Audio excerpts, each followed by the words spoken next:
Hi friends, ಬಿಸಿ expert YouTube ಚಾನೆಲ್ಗೆ ನಿಮಗೆಲ್ಲರಿಗೂ ಸ್ವಾಗತ.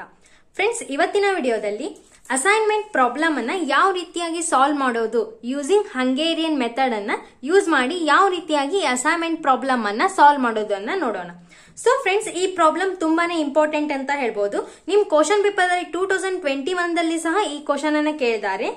So what is assignment problem and explain the Hungarian method of solving the assignment problem ಅಂತ ಈ question ಅನ್ನ ಕೇಳ್ತಾರೆ. ಸೊ ನೆಕ್ಸ್ಟ್ ಬಿ ದಲ್ಲಿ ಏನ್ ಕೇಳ್ತಾರೆ ಅಂದ್ರೆ ಈ ರೀತಿ ಒಂದು ಪ್ರಾಬ್ಲಮ್ ಅನ್ನ ಕೊಟ್ಟು ಹಂಗೇರಿಯನ್ ಮೆಥಡ್ ಅನ್ನ ಯೂಸ್ ಮಾಡಿ ಸಾಲ್ವ್ ಮಾಡಿ ಅಂತ ಕೇಳ್ತಾರೆ. ನಾ ಇವಾಗ ತಗೊಂಡಿರೋ ಕ್ವಶನ್ ಕೂಡ 2021 ದಲ್ಲಿ ಕೇಳಿದ್ದಾರೆ ಫ್ರೆಂಡ್ಸ್. ಸೊ ಈ ರೀತಿ ಪ್ಯಾರಾಗ್ರಾಫ್ ದಲ್ಲಿ ಏನ್ ಕ್ವಶನ್ಸ್ ಕೊಟ್ಟಿರ್ತಾರೆ ಅದನ್ನ ಒನ್ ಟೈಮ್ ಓದಿ, ಬಟ್ ಅದ್ರ ಬಗ್ಗೆ ಜಾಸ್ತಿ ತಲೆ ಕೆಡ್ಸ್ಕೊಳ್ಬೇಡಿ ಫ್ರೆಂಡ್ಸ್. ಕೆಳಗಡೆ ಏನಿದು ಮ್ಯಾಟ್ರಿಕ್ಸ್ ಫಾರ್ಮ್ ದಲ್ಲಿ ಸಮ್ ಕೊಟ್ಟಿದ್ದಾರೆ ಅದು ತುಂಬಾ ವೆರಿ ಇಂಪಾರ್ಟೆಂಟ್. ಸೊ ಅದನ್ನ ನೀವು ಕರೆಕ್ಟ್ ಆಗಿ ಯಾವ ರೀತಿ ಕೊಟ್ಟಿದ್ದಾರೆ ಸೇಮ್ ಅದೇ ರೀತಿ ನಿಮ್ ಸೊಲ್ಯೂಷನ್ ದಲ್ಲಿ ಕಾಪಿ ಮಾಡ್ಕೊಳ್ಳಿ ಫ್ರೆಂಡ್ಸ್. ಸೊ ಫ್ರೆಂಡ್ಸ್, ನಮಗೇನ್ ಅಸೈನ್ಮೆಂಟ್ ಅಲ್ಲಿ ಪ್ರಾಬ್ಲಮ್ ಮ್ಯಾಟ್ರಿಕ್ಸ್ ಅನ್ನ ಕೊಟ್ಟಿರ್ತಾರೆ ಸೇಮ್ ಆಸ್ ಇಟ್ ಈಸ್ ಆ ಮ್ಯಾಟ್ರಿಕ್ಸ್ ಅನ್ನ ನಾವು ಕಾಪಿ ಮಾಡ್ಕೋಬೇಕು.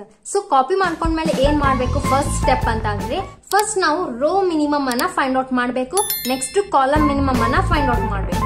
ಸೊ ಯಾವ ರೀತಿ ರೋ ಮಿನಿಮಮ್ ಅನ್ನ ಫೈಂಡ್ ಔಟ್ ಮಾಡ್ತಾರೆ ಅಂತಂದ್ರೆ ಸೊ ಫಸ್ಟ್ ರೋದಲ್ಲಿ ಯಾವ್ದು ಮಿನಿಮಮ್ ವ್ಯಾಲ್ಯೂ ಇದೆ ಅಂತ ಚೆಕ್ ಮಾಡ್ಕೊಳ್ಳಿ.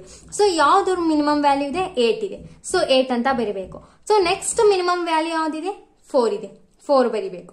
ಸೊ ನೆಕ್ಸ್ಟ್ ಮಿನಿಮಮ್ ವ್ಯಾಲ್ಯೂ ಯಾವ್ದಿದೆ 15 ಇದೆ, 50. ಸೊ ನೆಕ್ಸ್ಟ್ ದಲ್ಲಿ ಯಾವ್ದು ಮಿನಿಮಮ್ ವ್ಯಾಲ್ಯೂ ಇದೆ. ಸೊ ಈ ರೀತಿಯಾಗಿ ಯಾವ್ದು ರೋದಲ್ಲಿ ಮಿನಿಮಮ್ ವ್ಯಾಲ್ಯೂ ಇದೆ ಅದನ್ನ ನಾವು ಬರಿತಾ ಹೋಗ್ಬೇಕು. ಅದನ್ನ ನಾವು ರೋ ಮಿನಿಮಮ್ ಅಂತ ಕರಿತೇವೆ. ಸೊ ಫಸ್ಟ್ ರೋದಲ್ಲಿ ಯಾವ್ದಿದೆ ಹಾಗಾದ್ರೆ ನಮ್ದು ಮಿನಿಮಮ್ ವ್ಯಾಲ್ಯೂ 8 ಇದೆ, ಸೊ 8 ಅಂತ ಬರದ್ವಿ. ಸೊ ನೆಕ್ಸ್ಟ್ ಚೆಕ್ ಮಾಡಿ ಯಾವ್ದು ಮಿನಿಮಮ್ ವ್ಯಾಲ್ಯೂ ಇದೆ 4. ನೆಕ್ಸ್ಟ್ ರೋದಲ್ಲಿ ಚೆಕ್ ಮಾಡಿ ಯಾವ್ದು ಮಿನಿಮಮ್ ವ್ಯಾಲ್ಯೂ ಇದೆ 15. ಅದೇ ರೀತಿ ನೆಕ್ಸ್ಟ್ ರೋದಲ್ಲಿ ಚೆಕ್ ಮಾಡಿ ಯಾವ್ದು ಮಿನಿಮಮ್ ವ್ಯಾಲ್ಯೂ ಇದೆ 10. ಸೊ ಈ ರೀತಿ ರೋ ಮಿನಿಮಮ್ ಅನ್ನ ಫೈಂಡ್ ಔಟ್ ಮಾಡಿದ್ಮೇಲೆ ಸೆಕೆಂಡ್ ಸ್ಟೆಪ್ ವೆರಿ ಇಂಪಾರ್ಟೆಂಟ್ ಏನಂತ ನೋಡಿ, ನಮ್ದು ರೋ ಮಿನಿಮಮ್ ಏನ್ ವ್ಯಾಲ್ಯೂ ಬಂದಿರುತ್ತೆ ಆ ವ್ಯಾಲ್ಯೂ ಇಂದ ನಾವು ರೋದಲ್ಲಿರುವ ಎಲ್ಲಾ ವ್ಯಾಲ್ಯೂ ಕೂಡ ಮೈನಸ್ ಮಾಡಿ ಬರಿಬೇಕು ಫ್ರೆಂಡ್ಸ್. ಯಾವ ರೀತಿ ಅಂತ ಅಂದ್ರೆ 8 minus 8 0, 26 minus 8 18, 17 minus 8 9, 11 minus 8 3, 13 minus 4 9, 28 minus 4 24, 4 minus 4 0, 26 minus 4 22, 38 minus 50 23, 19 minus 50 4, 18 minus 50 3, 15 minus 50 0. ಇದೇ ರೀತಿ 19 minus 10 9, 26 minus 10 16, 24 minus 10 40, 10 minus 10 0. So ಇದಕ್ಕ ನಾವು ಏನಂತೇವೆ ಅಂತಂದ್ರೆ ರೋ ರೆಡ್ಯೂಸ್ ಮ್ಯಾಟ್ರಿಕ್ಸ್ ಅಂತ ಕರಿತೇವೆ. ರೋ ರೆಡ್ಯೂಸ್ಡ್ ಮ್ಯಾಟ್ರಿಕ್ಸ್ ಅಂದ್ರೆ ನಾವು ರೋ ರೆಡ್ಯೂಸ್ ಮ್ಯಾಟ್ರಿಕ್ಸ್ ಅಂತ ಯಾಕೆ ಅಂತೇವೆ ಅಂದ್ರೆ ನಾವು ರೋ ಅನ್ನ ರೆಡ್ಯೂಸ್ ಮಾಡಿದ್ವಿ ಇಲ್ಲಿ ಅದಕ್ಕೆ. ಸೊ ಇದಕ್ಕೆ ರೋ ರೆಡ್ಯೂಸ್ ಮ್ಯಾಟ್ರಿಕ್ಸ್ ಅಂತ ಕರಿತೀವಿ. ಇಲ್ಲಿ ಡಿಕ್ಲೇರ್ ಮಾಡೋಣ ABCD 1 2 3 4. ಫಸ್ಟ್ ನಾವೇನ್ ಮಾಡ್ಬೇಕು ಮ್ಯಾಟ್ರಿಕ್ಸ್ ಅನ್ನ same as it is copy ಮಾಡ್ಕೋಬೇಕು. ಮಾಡ್ಕೊಂಡ್ಮೇಲೆ ಫಸ್ಟ್ ನಾವು ರೋ ಮಿನಿಮಮ್ ಅನ್ನ ಫೈಂಡ್ ಔಟ್ ಮಾಡ್ಬೇಕು. ಯಾವ ರೀತಿ ಅಂತಂದ್ರೆ ಫಸ್ಟ್ ರೋದಲ್ಲಿ ಯಾವ್ದು ಮಿನಿಮಮ್ ವ್ಯಾಲ್ಯೂ ಇದೆ ಅದನ್ನ ಬರಿಬೇಕು, ಸೆಕೆಂಡ್ ರೋದಲ್ಲಿ ಯಾವ್ದು ಮಿನಿಮಮ್ ವ್ಯಾಲ್ಯೂ ಇದೆ ಬರಿಬೇಕು, ಥರ್ಡ್ ರೋದಲ್ಲಿ ಯಾವ್ದು ಮಿನಿಮಮ್ ವ್ಯಾಲ್ಯೂ ಇದೆ ಬರಿಬೇಕು, ಅದೇ ರೀತಿ ಫೋರ್ತ್ ರೋದಲ್ಲಿ ಯಾವ್ದು ಮಿನಿಮಮ್ ವ್ಯಾಲ್ಯೂ ಇದೆ ಬರಿಬೇಕು. ಸೊ ಬಂದಿರೋಂತ ರೋ ಮಿನಿಮಮ್ ವ್ಯಾಲ್ಯೂ ಕೂಡ ಅದರಲ್ಲಿರುವ ಎಲ್ಲಾ ರೋ ವ್ಯಾಲ್ಯೂಸ್ ಕೂಡ ನಾವು ಮೈನಸ್ ಮಾಡಬೇಕು. ಯಾವ ರೀತಿ ಅಂದ್ರೆ 8 minus 8 0, 26 minus 8 18, 17 minus 8 9, 11 minus 8 3, 13 minus 4 9, 28 minus 4 24, 4 minus 4 0, 26 minus 4 22. ಇದೇ ರೀತಿ ಥರ್ಡ್ ಮತ್ತೆ ಫೋರ್ತ್ ರೋ ಕೂಡ ನಾವು ಯಾವ ರೀತಿ ರೋ ಅನ್ನ ರೆಡ್ಯೂಸ್ ಮಾಡಿದ್ವಿ ಅದೇ ರೀತಿ ಕಾಲಮ್ ಅನ್ನ ರೆಡ್ಯೂಸ್ ಮಾಡಬೇಕು. ಸೊ ಇದರಲ್ಲಿ ಯಾವ್ದು ಮಿನಿಮಮ್ ವ್ಯಾಲ್ಯೂ ಇದೆ ಅದನ್ನ ಬರಿಬೇಕು. ಸೊ ಫಸ್ಟ್ ಕಾಲಮ್ ದಲ್ಲಿ ಯಾವ್ದು ಮಿನಿಮಮ್ ವ್ಯಾಲ್ಯೂ ಇದೆ 0, ಇಲ್ಲಿ ಕಾಲಮ್ ಮಿನಿಮಮ್ ಅಂತ ಹಾಕೋಣ. ಸೊ ಫಸ್ಟ್ ಕಾಲಮ್ ದಲ್ಲಿ ಯಾವ್ದು ಮಿನಿಮಮ್ ವ್ಯಾಲ್ಯೂ ಇದೆ ನಮ್ದು 0. ಸೊ ಸೆಕೆಂಡ್ ಕಾಲಮ್ ದಲ್ಲಿ ಚೆಕ್ ಮಾಡಿ ಯಾವ್ದು ಮಿನಿಮಮ್ ವ್ಯಾಲ್ಯೂ ಇದೆ 4.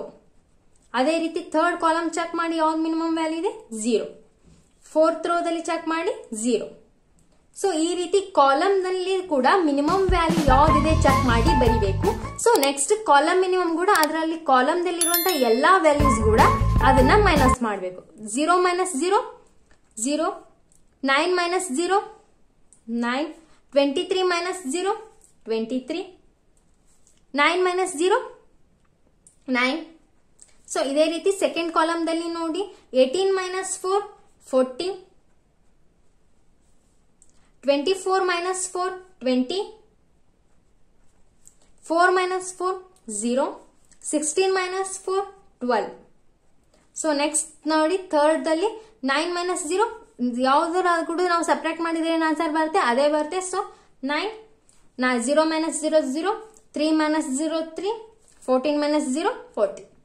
ಅದೇ ರೀತಿ ಇಲ್ಲಿ ಕೂಡ 0 ಇದೆ, ಇದೇ ಕಾಲಮ್ ಬರುತ್ತೆ. 22 minus 0 22, 0 minus 0 0, 0 minus 0. ಇದನ್ನ ಇಲ್ಲಿ ಡಿಕ್ಲೇರ್ ಮಾಡಬೇಕು friends. A B C D ಅನ್ನ ಏನ್ ಕೊಟ್ಟಿರ್ತಾರೆ ಅದನ್ನ ನಾವು ಡಿಕ್ಲೇರ್ ಮಾಡಬೇಕು.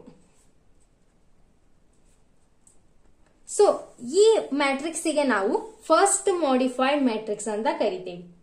ಏನಂತೇವಿ? First modified matrix. ಫಸ್ಟ್ ನಾವು ರೋ ಅನ್ನ ರಿಡ್ಯೂಸ್ ಮಾಡಿದ್ವಿ, ನೆಕ್ಸ್ಟ್ ಕಾಲಮ್ ಅನ್ನ ರಿಡ್ಯೂಸ್ ಮಾಡಿದ್ವಿ.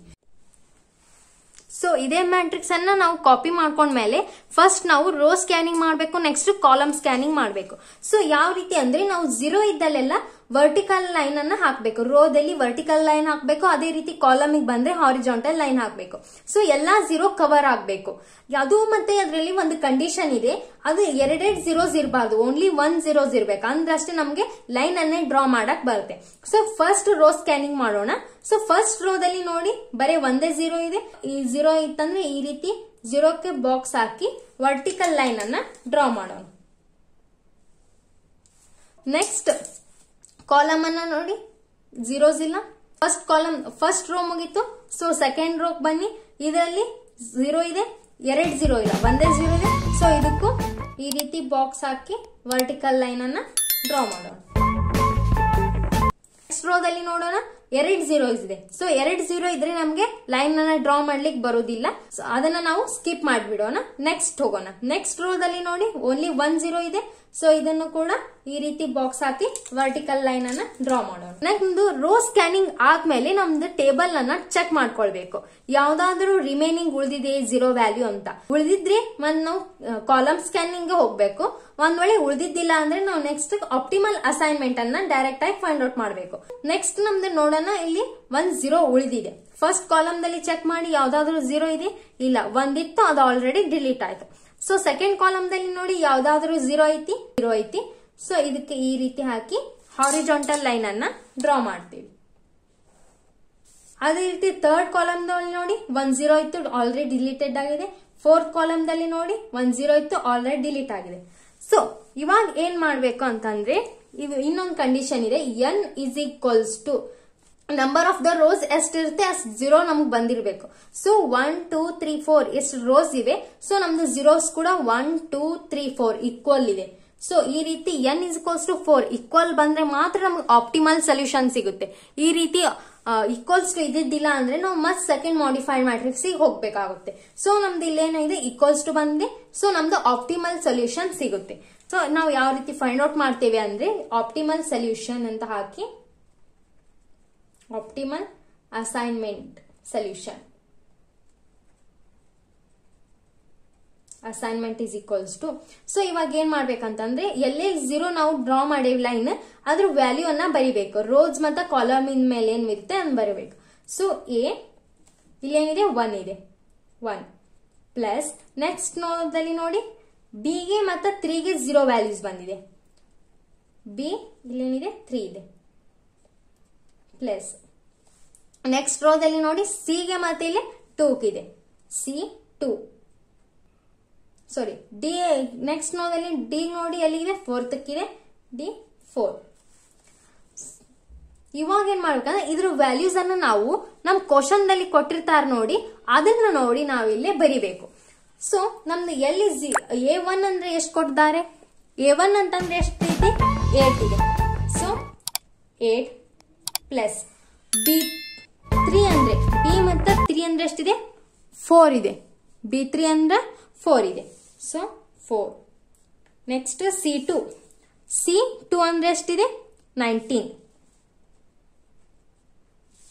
D4 ಅಂದ್ರೆ ಎಷ್ಟಿದೆ? 10. ಈ ರೀತಿಯಾಗಿ ಬರ್ಕೊಂಡು ಇದನ್ನ ಕ್ಯಾಲ್ಕುಲೇಷನ್ ಮಾಡ್ಬೇಕು. ಎಷ್ಟು ಬರುತ್ತೆ? 8 ಪ್ಲಸ್ 4 ಪ್ಲಸ್ 19 ಪ್ಲಸ್ 10 ಅಂದ್ರೆ 41 ಅವರ್ಸ್ ಬರುತ್ತೆ. ಇಲ್ಲಿ ಅವರ್ಸ್ ಅಂತ ಹಾಕೋಣ. ಸೊ 41 ಅಂತ ಬರುತ್ತೆ. ಇದನ್ನ ನಾವು ಅವರ್ಸ್ ಯಾವ ರೀತಿ ಬರಿತೇವಿ, ಇಲ್ಲಿ ಆಪ್ಟಿಮಲ್ ಅಸೈನ್ಮೆಂಟ್ ದಲ್ಲಿ ಇಲ್ಲಿ ಏನ್ ಬರಿಬೇಕು ಅಂತಂದ್ರೆ ಅದನ್ನ ಕ್ವಶನ್ ದಲ್ಲಿ ನೋಡ್ಕೋಬೇಕು. ಸೊ ನಿಮ್ ಕ್ವಶನ್ ಅನ್ನ ಒನ್ ಟೈಮ್ ಓದ್ಕೊಳ್ಳಿ ಅಂತ ಹೇಳಿದ್ದೆ. ಸೊ ಕ್ವಶನ್ ನ ಓದಾಗ ನಮ್ಗೆ ಅವ್ರು ಏನ್ ಫೈಂಡ್ ಔಟ್ ಮಾಡಕ್ ಹೇಳ್ಯಾರ? ಮ್ಯಾನ್ ಅವರ್ಸ್ ಅನ್ನ ಅವ್ರು ನಮ್ಗೆ ಫೈಂಡ್ ಔಟ್ ಮಾಡಕ್ ಹೇಳ್ಯಾರ. ಸೊ ಹಾಗಾಗಿ ಇಲ್ಲಿ ಏನ್ ಬರುತ್ತೆ? ಮ್ಯಾನ್ ಅವರ್ಸ್ ಅಂತ ಬರುತ್ತೆ. ನಮ್ಗೆ ಅವ್ರ ಕ್ವಶನ್ ದಲ್ಲಿ ಏನ್ ಫೈಂಡ್ ಔಟ್ ಮಾಡಕ್ ಕೇಳ್ಯಾರ ಅನ್ನೋದನ್ನ ನೋಡ್ಬೇಕು. ಸೊ ನಮ್ ಕ್ವಶನ್ ದಲ್ಲಿ ಏನ್ ಕೇಳ್ಯಾರ? ಮ್ಯಾನ್ ಅವರ್ಸ್ ಅನ್ನ ಕೇಳ್ಯಾರ. ಸೊ ಹಾಗಾಗಿ ನಾವು man hours is equals to 41 hours ಅಂತ ಬರಿತೀವಿ. ಸೊ ಇದು ಯಾವ ರೀತಿಯಾಗಿ ಬರಿಬೇಕಂತ ಹೇಳಿತ್ತ, ನಾವು ಇದನ್ನ ಕ್ವಶನ್ ದಲ್ಲಿ ಕೊಟ್ಟಿರ್ತಾರ ನೋಡಿ, ಅದನ್ನ ನೋಡಿ ಕ್ವಶನ್ ದಲ್ಲಿ ಕೊಟ್ಟಿರ್ತಾರಲ್ಲ ಆ ವ್ಯಾಲ್ಯೂಸ್ ದಲ್ಲಿ. ಸೊ ನಮ್ಗೆ ಏನ್ ಬಂದಿದೆ? A1 ಅಂತ ಬಂದಿದೆ. ಅಂದ್ರೆ ಇಲ್ಲಿ ವ್ಯಾಲ್ಯೂಸ್ ಎಷ್ಟಿದೆ? 8 ಇದೆ, ಬರಿಬೇಕು. ನೆಕ್ಸ್ಟ್ B3 ಅಂತ ಬಂದಿತ್ತು. ಸೊ ಅಲ್ಲಿ ವ್ಯಾಲ್ಯೂಸ್ ಏನೈತೆ? 4 ಅಂತ ಬರೆದ್ವಿ. ನೆಕ್ಸ್ಟ್ C2 ಅಂತ ಬಂದಿತ್ತು, ಅಲ್ಲಿ ಏನೈತಿ? 19 ಅಂತ ಇತ್ತು, 19 ಬರ್ದ್ವಿ. ಸೊ D4 ಬಂದಿತ್ತು, ಅಲ್ಲಿ ವ್ಯಾಲ್ಯೂಸ್ ಏನಿದೆ? 10 ಅಂತ ಇದೆ. ಸೊ 8, 4, 19, 10. ಸೊ ಇದನ್ನೆಲ್ಲ ಆಡ್ ಮಾಡಿದಾಗ ನಮ್ಗೆ ಏನ್ ಬರುತ್ತೆ? 41 ಬರುತ್ತೆ. ಇದು ಅವರ್ಸ್ ಮತ್ತು ಮ್ಯಾನ್ ಅವರ್ಸ್ ಹೇಗ್ ಬಂತ ಅಂದ್ರೆ ನಮ್ ಕ್ವಶನ್ ದಲ್ಲಿ ಏನ್ ನಮ್ಗೆ ಕ್ಯಾಲ್ಕುಲೇಟ್ ಮಾಡಕ್ ಕೊಟ್ಟಾರ ಅನ್ನೋದನ್ನ ಕರೆಕ್ಟ್ ಆಗಿ ನೋಡ್ಕೋಬೇಕು. ಸೊ ನಮ್ಗ ಮ್ಯಾನ್ ಅವರ್ಸ್ ಅನ್ನ ಕ್ಯಾಲ್ಕುಲೇಟ್ ಮಾಡ್ಲಿಕ್ಕೆ ಕೊಟ್ಟಾರ. ಸೊ ನಾವಿಲ್ಲಿ man hours is equals to 41 hours ಅಂತ ಬರೆದ್ವಿ. ಸೊ ಫ್ರೆಂಡ್ಸ್, ಏನಾದ್ರೂ ಡೌಟ್ಸ್ ಇದ್ರೆ ಪ್ಲೀಸ್ ಕಮೆಂಟ್ ಸೆಕ್ಷನ್ ದಲ್ಲಿ ಬೇಗನೆ ರಿಪ್ಲೈ ಮಾಡ್ತೀನಿ. So friends, thank for watching. Like, share, subscribe to BC Expert channel.